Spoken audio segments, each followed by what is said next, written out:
I used to be a guy who was experiencing the world, and now I feel like the world and the universe experiencing a guy.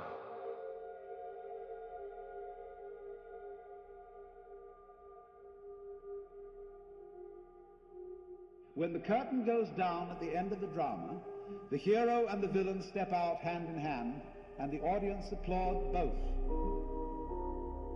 Because they know that the hero role and the villain role are only masks. As an actor, you play characters, and then if you go deep enough into those characters, you realize that your own character is pretty thin to begin with, you know? And then you suddenly have this separation and go, well, who's Jim Carrey? Oh, he doesn't exist, actually. And at a certain point, I realized, hey, wait a second, you know, if it's so easy to lose Jim Carrey, who the hell is Jim Carrey?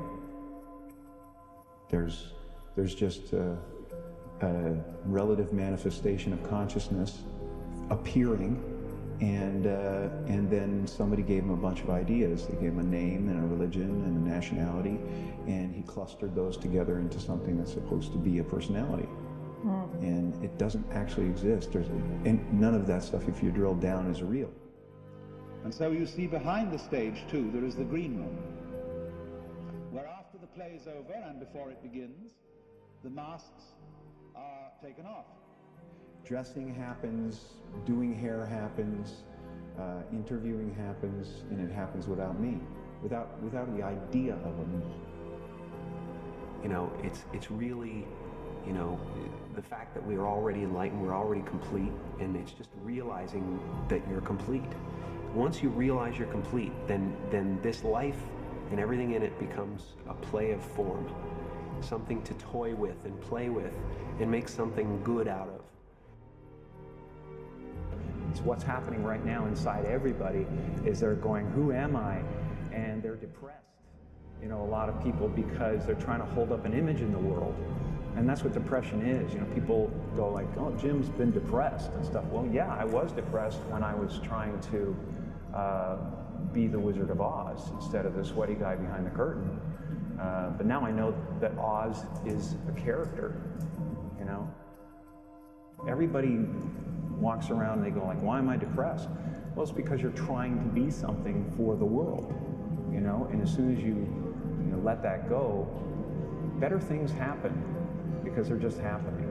And there's been a series of kind of awakenings I've had in my life, and you know, people chalk it up to depression and all that stuff. I think that, you know, grief and sadness and all those things are the ticket home to nothing.